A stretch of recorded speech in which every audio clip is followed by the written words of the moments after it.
జై శ్రీరామ్. జై శ్రీరామ్. రామాయణం రచించింది వాల్మీకి. హనుమంతుల వారు లంకకి వెళ్ళేటప్పుడు సముద్రం దాటుతారు కదా, అప్పుడు ఆయన బలం మర్చిపోతారు. ఆయన బలం ఆయనకు గుర్తు చేసేది. జాంబవంతుడు. హనుమంతుల వారికి రాముల వారికి ఉన్న బంధం. ఫ్రెండ్షిప్. హనుమంతుల వారు ఒక రాజు దగ్గర మంత్రిగా పనిచేశారు. ఆ రాజు పేరు సుగ్రీవుడు. హనుమంతుల వారు సంజీవిని తీసుకొస్తారు కదా, ఎవరి కోసం తీసుకొస్తారు? లక్ష్మణుని కోసం. రామాయణం ఎందుకు చదవాలి? అన్నదమ్ముల బంధం కోసానికి, భార్యాభర్తల బంధం కోసానికి, రాముడు ఎట్లా పరిపాలించిండు, ఎట్లా వాళ్ళని చూసి అందరు నేర్చుకోవాలని, ఫ్రెండ్షిప్ ఎట్లా ఉండాలి అవన్నీ తెలుసుకోవాలి, వాళ్ళని చూసి నడుచుకోవాలి అందరూ. సీతాదేవిని అపహరించిన తర్వాత రావణాసుడు సీతాదేవిని ఎక్కడ పెట్టారు?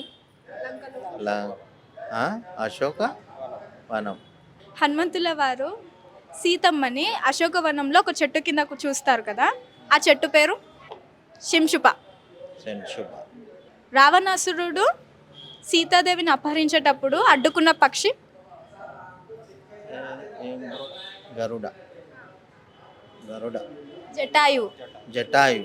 జటాయు. హనుమంతుల వారు రామాయణంలో ఏ ఖండంలో ఆయన పాత్ర మొదలైంది? కిష్కింద.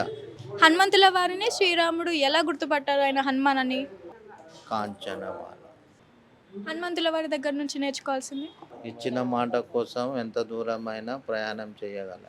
సీతాదేవి గురించి చెప్పాక హనుమంతుల వారికి రాముల వారు ఒక బహుమతి ఇస్తారు. అంటే అశోకవనంలో సీతాదేవి ఉంది, లంకలో ఉంది అని సీతాదేవి జాడ చెప్పినందుకు బహుమతి ఇస్తారు. ఆ బహుమతి ఉంగరం. ఆలింగనం. ఆలింగనం.